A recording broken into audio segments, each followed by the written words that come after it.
네, AI 산업에 대한 전 세계 패권 경쟁이 거세지고요. 트럼프 대통령의 반도체 품목의 관세까지. 자, 우리 핵심 주력 산업이자 자동차와 함께 2대 수출 품목이기도 한 우리 K반도체 걱정이 커지고 있습니다. 이런 중요한 시기에 국회에서 이 K칩스법이 8부 능선을 넘었다고 합니다. 앞으로의 대응 전략 찾아보도록 할 텐데 K칩스법 내용 보고요. 이와 함께 요즘 세간의 화제죠. 일론 머스크의 그록3에 대한 이야기까지도 함께 여러분께 들려드리겠습니다. 노근창 현대차 증권 리서치 센터장 모셨습니다. 안녕하십니까? 안녕하십니까? 네. 먼저 K칩스법 이야기를 해야 되겠습니다. 현재 상황까지만 보면 이제 기재위, 기획재정위를 통과를 했고요. 아마 일반 국민분들이 아는 것은 세금 많이 깎아준다고 반도체 투자하면 이 정도로 알고 있는데요. 이 법안 내용부터 좀 한번 깊이 들어가 볼까요? 예, 뭐 기존에 이제 반도체 설비 투자에 대해서 보통 대기업 같은 경우에 삼성, 하이닉스 같은 경우에는 한 15% 정도 설비 투자에 대해서 이제 세액 공제를 했다면 예. 이제 20%로 좀 높이고요. 5% 포인트인데 그 5%밖에 안 되냐 그렇게 물어볼 수도 있지만 네. 삼성전자 같은 경우에는 이제 2024년에 46조 투자를 했고요. 그리고 하이닉스 같은 경우에는 이제 작년까지는 투자를 많지 않았는데 올해는 한 20조 투자하거든요. 네. 그럼 하이닉스 같은 경우는 1조 정도 어쨌든 뭐 세금이 페이백? 감면되는 뭐, 예. 세액 공제 그리고 받네요. 삼성전자 같은 경우에는 이제 실제로 이제 46조에 5%만 하더라도 이게 거의 2.3조거든요. 예. 그래서 뭐 적지 않은 효과가 있고 또 우리 중소기업 같은 경우에는 기존 20%에서 30%로 높이기 때문에 우리 중소기업들도 사실 소부장 기업들 많은데 네. 투자 많이 하고 있거든요. 10%포인트 올려준 거잖아요. 예, 네. 그래서 나름 의미가 있습니다. 네. 그리고 이제 R&D 시설에 대해서도 이번에 또 어쨌든 그 세액 공제 기간을 좀 2031년까지 7년 연장을 했고요. 그리고 R&D 시설하고 이제 설비하고는 조금 다르긴 합니다. 그래서 생산 설비는 실제로 웨이퍼를 투입해가지고 이제 칩이 나오는 공장이고요. 네. 보통 뭐 규모가 상당히 수십조가 들어가죠. 근데 R&D 시설 같은 경우도 요즘은 좀 메가 R&D 센터를 좀 많이 만들려고 합니다. 그래서 뭐 특히 요즘 반도체 기술 경쟁이 격화되다 보니까 이제 전공정, 후공정을 동시에 잘해야 되는 그런 시대가 됐고요. 네. 전공정 같은 경우에는 사실은 뭐 기존의 EUV 노광 장비보다 좀 더 이제 파장이 더 짧은 극자외선보다 더 짧은 하이 NA 장비라는 게 있거든요. 예. 예, 그 이 장비 이제 도입을 이미 인텔 같은 경우에는 뭐 좀 해산 힘들지만 미국 오리간에 세계 최초로 이제 그 투자를 했고 TSMC가 그 투자를 합니다. 그래서 예. 삼성도 이제 사실은 이제 뭐 용어는 좀 단축해서 부르지만 내용은 아주 특별하지는 않고 이제 NRNK라는 그 R&D 시설을 지금 기흥에다가 네네. 만들려고 하는데 그게 이제 New R&D 기흥 그 줄임말입니다. 예, 네. 거기 한 20조 정도 투자할 거고 뭐 2030년까지 투자할 거고요. 근데 이런 부분에 대해서도 지금 R&D 시설에 대한 투자에 대해서도 기존에 뭐 1%였다면 이제 20%니까 규모가 상당히 크죠. 그렇네요. 예, 그래서 이런 식의 세대상의 혜택 뭐 상당히 저는 뭐 그래도 이제 다른 나라 수준은 되는 것 같아요. 네. 예, 미국하고 일본 정도는 되는 것 같고 그리고 이제 미국, 일본은 이제 우리나라랑 좀 다른 게 이제 아예 보조금을 줘버리거든요. 네. 예, 공장 지을 때 돈을 줘버리는 거죠. 지금은 투자한 거에 대해서 세금을 깎아주는 거라면 세금 감면이라면 미국, 일본은 이제 세액 공제는 기본으로 가지고 있는 상태에서 공장 지으라고 돈을 아예 줘버리는 그러니까 좀 우리보다는 여전히 좀 혜택은 왜냐하면 뭐 미국은 특히 대만 TSMC한테 자꾸 트럼프 대통령께서도 이제 기술을 뺏겼다고 자꾸 얘기를 하면서 반도체 투자를 많이 장려하고 있기 때문에 네. 그 혜택을 좀 더 주는데 어쨌든 우리나라 기업들이 좀 역차별 받으면 안 되기 때문에 그렇습니다. K칩스법은 그래도 네. 저희가 봤을 때는 이 정도 레벨에서만 일단 출발하는 것도 저는 괜찮을 것 같습니다. 좋아요. 아까 표를 한번 다시 보여주시겠습니까? 거기 보면 이제 반도체 시설에 대해서는 5%포인트, 10%포인트지만 밑에 우리 센터장님께서도 얘기했지만 R&D 시설 저게 엄청난 것 같아요. 대기업이 1% 해주다가 지금 20%를 해주게 되니까 예. 아마 저런 내용들 때문에 저 K칩스법 통과됐다 저렇게 얘기한 뭐 아직 본회의는 통과 안 됐지만 통과가 되겠죠. 굉장히 주가가 올랐잖아요. 역시 센터장님 보시기에도 상당히 국내 반도체 및 소부장에게는 상당한 효과다 이렇게 보시는 거죠? 예, 어차피 세액 공개라는 게 결국 이제 가처분 캐시가 느는 거지 않습니까? 예. 그만큼 이제 실질적으로 이제 투자 집행이나 R&D를 더 강화하는 데는 도움이 될 거고 뭐 그런 식의 어떻게 보면 동료가 사실은 지금 또 워낙 뭐 요즘 중국 기업들도 많이 좀 도전하고 있지 엄청나게 않습니까? 돈 쏟아붓죠. 예, 그리고 미국의 특히 AI 반도체 뭐 그런 설계 기술은 우리 기업들이 참 여전히 많이 부러워하는 상황인데 이런 뭐 설비 투자든 R&D에 대해서 정부 차원에서 국가 차원에서 좀 지원을 한다면 지금보다는 더 좋은 성과가 나오지 않을까 저희도 그렇게 예상하고 있습니다. 자, 그런데 저희가 이렇게 확실히 K-칩법이 통과됐다 이야기를 또 못하는 게 우리는 이제 다른 국가와 다른 켠에서 지금 갑론을박이 있습니다. 바로 주 52시간 근로제를 적용하냐 말아야 되냐 이 내용이 지금 또 하나의 지금 이거가 지금 발목을 잡고 있는데 우리 센터님 보시기에는 어떻습니까? 이게 대세일까요? 지금 우리 반도체 분야에서? 그래서 K-칩스법이 있고 반도체 특별법이 예, 있거든요. 예. K-칩스법은 주로 설비 투자, 저쪽이고, R&D 예. 뭐 투자에 대한 이제 세상의 혜택이라면 반도체 특별법은 이제 좀 여러 가지로 유연성을 네. 좀 더 부여하자. 그래서 주 52시간에 대해서 R&D에 대해 인력에 대해서는 좀 유연성을 부여하자는 건데 사실 미국 기업이랑 그리고 뭐 중국이야 더 그러겠지만 네. 뭐 그런 부분에서 좀 유연한데 우리나라만 이제 이런 거를 좀 제한해서 혁신에 좀 어려움이 있다는 그런 지적 사항이 있는데 근데 반대 의견도 좀 많이 있긴 합니다. 네. 실제로 현업에 있는 분들은 특히 개발자들은 또 실제로 필요하다? 실제로 이제 초과 근무한 시간이 생각보다 안 많았다. 근데 저는 개인적으로 좀 안타까운 것 같아요. 네.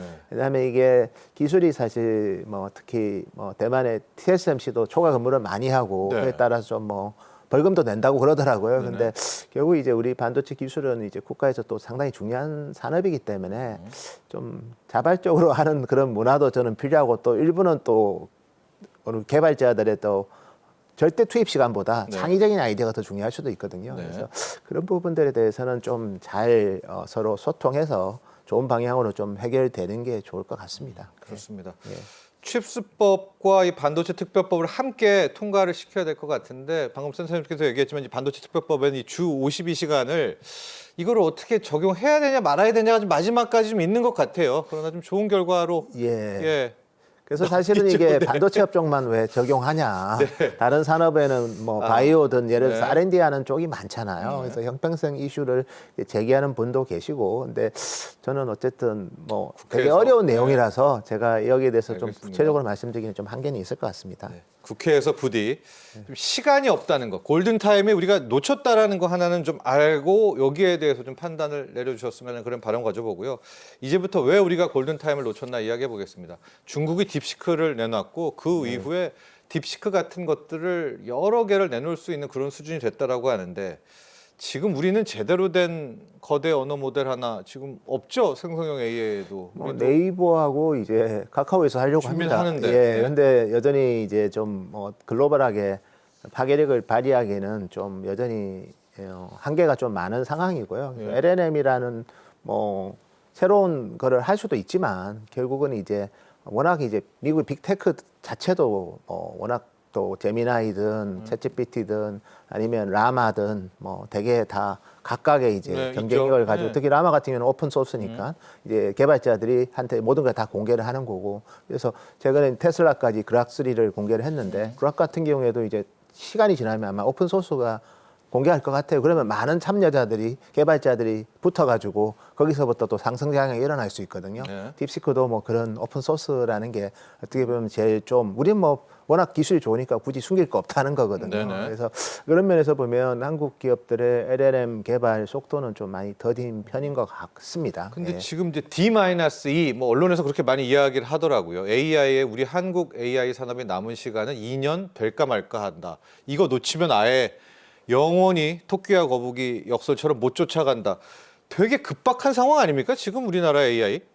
뭐 저는 이제 AI 반도체에 있어서 한국 기업들은 주로 이제 뭐 어떻게 보면 하드웨어. 엔비디아에 HBM 네, 네. 넣고 그다음에 일부 추론칩 만드는 우리 국내 로컬 기업들도 좀 있긴 하죠. 근데 AI, LLM은 제가 봐도 사실 네이버, 카카오가 상당히 좋은 뭐 한국에서는 되게 좋고 또 범아시아로 사실은 뭐 카카오톡 쓰는 분들도 저도 많이 네, 라인도 예, 있고요. 네. 고객이랑 많이 좀 접촉을 하는데 이게 이제 미국이랑 유럽까지 가기는 좀 한계가 있는 거거든요. 똑같이 거기서 만든 LLM이 뭐 미국, 유럽 다른 서구권에서도 네. 좀 활성화되는 한계는 있지만 그래도 어쨌든 근데 한국처럼 네이버 그다음에 카카오가 이렇게 각각의 플랫폼을 또 장악하는 네. 어떻게 보면 외국의 큰 기업에서 구글 아니면 뭐 우리 뭐 메타, 뭐 예, 뭐 마이크로소프트? 다양하게 네, 많은데 그걸, 네. 나름 한국은 그래도 좀 상당히 로컬라이제이션은 한 국가 중에 하나입니다. 네. 일본만 하더라도 사실 라인을 하여튼 소프트뱅크가 네네. 하려고 하는 이유도 그런 대표적인 그런 메신저가 없거든요. 예. 그러면 우리는 그냥 하드웨어로 가야 될까요? 그냥 아예 근데 칩으로만 갈까요? 우리는 AI 쪽? 뭐 저는 좀 생태계를 풍성하게 해서 또 우리나라 또 R&D 능력 좋은 분들도 많고 또 새로운 뭐 하여튼 브렉드루를 이룬 분들도 많기 때문에 네. 저는 그래도 골고루 가야죠. 한쪽만 갈 수 가는 있다? 거는 네. 사실 뭐 하루에만 가라고 얘기하는 거는 좀 무책임한 것 같습니다. 아니 그 왜냐면 지금 네. 이제 뭐 오픈 AI에 챗그 GPT 나왔을 때부터 좀 떨렸는데 그 뒤로 중국도 우리가 더 잘한다. 딥시크 나왔잖아요. 그리고 테슬라 일론 머스크가 그록3 또 내려오면서 우리가 더 잘한다. 그럼 좀 이따 누가 더 잘한다 하는데 우리는 지금 아예 출발도 못해서 일단 그록3부터 좀 가면서 우리 한국과 계속 좀 비교를 한번 해보도록 하겠습니다. 예, 뭐 그록3 같은 경우에는 어쨌든 일론 머스크가 사실 테슬라는 원래 AI에 있어서는 상당히 강한 회사고요. 예를 들어서 뭐 자율주행 차에 들어가는 FSD 칩 아니면 도저 컴퓨터라고 해서 전체 데이터 센터에서 FSD를 컨트롤하는 네. 그런 쪽도 있고 그 다음에 테슬라가 사실은 또 어쨌든 그 우주를 하잖아요. 트위터를 네, 또 네, 인수를 네, 하면서 하고. AIX라고 또 하면서 그래서 실질적으로는 기본적으로 AI 뭐 그런 소프트웨어 능력은 상당히 뛰어나는 오히려 자율주행 소프트웨어는 세계 최고 수준이죠. 그래서 그리고 지금 데이터 센터 관련해서도 여기가 지금 10만 대 GPU를 이미 확보를 했고 그리고 추가적으로 10만 대를 애드하는데 시간이 상당히 단축시킬 정도로 인테그레이션 능력이 되게 좋은 회사입니다. 네. 예, 여기서 그리고 트위터의 장점인 SNS를 이제 어떻게 보면 그락3에 접목시키면서 우리 일반적으로 뭐 훈련이 그냥 더 되겠어요. 네. 훨씬 더 한마디로 데이터 세트가 많으면 훨씬 더 어떻게 보면 LLM이 파괴력이 세지고요. 여기에 이제 또 추론 쪽 그리고 우리가 사실 자율주행도 냉정해 보시면 이제 추론 능력이 중요하거든요. 그 순간에 바로 대응을 해야 되기 때문에 그래서 이번에 추론에 5Y라고 해서 5가지 이유를 들어가지고 뭘 설명하는 그런 거는 상당히 좀 경험적으로도 저도 많이 좀 놀라긴 했습니다. 네. 어쨌든 다만 이제 뭐 일론 머스크 주장대로 우리만 압도적이다 이렇게 말하는 거는 그렇고 계속해서 챗 GPT든 아니면 뭐 메타든 그리고 뭐 구글이든 네, 또 계속해서 중국이든. 예 네. 유사한 모델들이 계속 나오고 있기 때문에 그냥 일시적인 벤치마크 테스트는 그락3가 더 좋아 보일 수는 있지만 또 자세히 보면 또 바로바로 그리고 뒤에 오는 애들은 빨리빨리 이제 그 경쟁자들이 한 거를 빨리빨리 이제 보고 배우고 네. 또 빨리 추격을 하기 때문에 선구자로서의 또 챗GPT의 또 지배력을 우리가 간과해서는 안 될 것 지금 같습니다. 챗 GPT 4.5는 뭐 하고 있습니까? 그 뒤로 뭐가 안 나오고 있는데 아마 어디서 샘 울트만도 또 훈련시키고 막 하고 있겠죠? 예, 그다음 당연히. 곧 나오겠죠? 예, 맞습니다. 예. 예, 그래서 계속해서 이제 뭐 경량화 모델이든 아니면 새로운 또 LLM을 더 어떻게 보면 강화시킨 모델이든 그런 게 계속 나오고 그리고 이번에 또 보시면 딥시크에서 우리가 경험했던 거지만 좀 뭐 그런 어떻게 보면 그 네. 도트 오브 체인이라고 해서 그러니까 그렇죠. 체인 오브 도트라고 예, 해서 딱 분류시켜가지고 또 강학습시켜가지고 좀 효율적으로 하는 그런 것들에 대해서 이제 눈을 뜨기 시작했거든요. 그리고 하드웨어 같은 경우에도 특히 추론 쪽 같은 경우에는 다이나믹 퀀타이제이션이라고 해서 상당히 어떻게 보면 부동 소수점을 빨리 정수화시키는 그리고 이거를 코덱 시켜가지고 인코딩 시키고 디코딩 시키면서 계속해서 이제 하드웨어를 좀 효율적으로 쓰는 그런 대안 기술들도 많이 나오고 있기 때문에 궁극적으로는 뭐 저는 학습 쪽 LLM도 뭐 계속해서 좀 고도화되겠지만 이 추론 쪽 시장이 쪽이요. 상당히 확산이 되고 있기 때문에 궁극적으로는 이제 AI에 대한 뭐 예를 들어서 제가 이제 최근에 만났던 뭐 그 우리 기가바이트라고 이제 대만에서 주로 네. 이제 PC 관련된 서버 관련된 회사가 있는데 거기 같은 경우에도 보면 이미 네이버하고 SKT가 그 엔비디아의 아주 최첨단 NVL72를 구매할 계획을 갖고 있더라고요. 그래서 사실은 이제 뭐 우리나라 기업들도 그런 투자를 많이 합니다. 그리고 중요한 거는 이제 그런 특히 딥시크가 보여준 그런 사례가 있기 때문에 AI 인프라에 대한 투자에 대한 버들은 과거보다는 좀 융통성이 생겼기 때문에 네. 상당히 많은 추론 그런 플랫폼을 구축하는 기업들이 많아지면서 어떻게 보면 뭐 AGI가 되든 아니면 AI 에이전트가 되든 우리 삶에 AI가 좀 더 빨리 들어오는 계기는 될 것 같습니다. 우리 정부가 나서가지고 우리 한국형 정말 최고의 AI, 우리도 생성형 AI 하겠다 지금 뛰어들었잖아요. 가능하죠? 예, 뭐 그냥 로컬 위주로는 뭐 충분히 가능하고요. 이미 또 카카오 네이버도 네. 그런 자체 LLM을 이제 뭐 공개도 하고 준비도 하고 있기 때문에 뭐 다만 이게 이제 확산이 되느냐, 글로벌하게 이게 우리 K 반도체든 아니면 미국 K 대학생이 우리 거 쓰느냐 예, 이런 거죠? K 컨텐츠든 네. K 푸드처럼 네. 이렇게 이제 확산이 되느냐는 또 별개의 문제이기 때문에 결국 네. 우리가 이제 어쨌든 ROE가 중요하지 않습니까? 투자해가지고 그 이상의 결과가 나와야지 그게 이제 선순환 네. 구조로 가는데 그런 면에서는 조금 더 극복해야 될 요소들은 많은 것 같습니다. 좋습니다. 여기까지 좀 정리를 하고요. 이번에 좀 정책적으로 가보도록 하겠습니다. 트럼프 대통령이 자동차, 반도체 관세 이야기를 했잖아요. 반도체 25%를 부과한다. 이걸 놓고 이걸 뭘 어떻게 하겠다는 건가? 왜냐하면 우리에게 부과하면 오히려 미국이 힘들 텐데, 미국의 AI 칩이 힘들 텐데 이런 의견 주시는 분이 많거든요. 우리 센터님께서는 이거의 진정한 의도는 뭐라고 보십니까? 일단 미국에서 만들어라 이거죠. 네. 근데 미국에서 반도체만 만든다고요. 끝이 나는 게 아닙니다. 이게 미국에서 우리가 반도체를 이제 웨이퍼를 넣어서 그거를 만들면 그거를 바로 이제 뭐 서버에 바로 붙여 쓸 수가 없습니다. 그 웨이퍼는 반드시 다시 미국 밖으로 나와야 돼요. 그렇죠. 그래서 패키징을 예, 해야 예, 됩니다. 예. 패키징을 하면 가격이 더 비싸지겠죠. 대만으로 가야죠. 예, 예. 웨이퍼보다 훨씬 더 비싸지겠죠. 그럼 그 패키징된 반도체 또 관세를 부과하면 훨씬 더 비싸지는 거죠. 그러면 이게 완전히 해결되려면 두 가지가 있어야 되는데요. 하나가 패키징 회사도 미국에 있어야 되고요.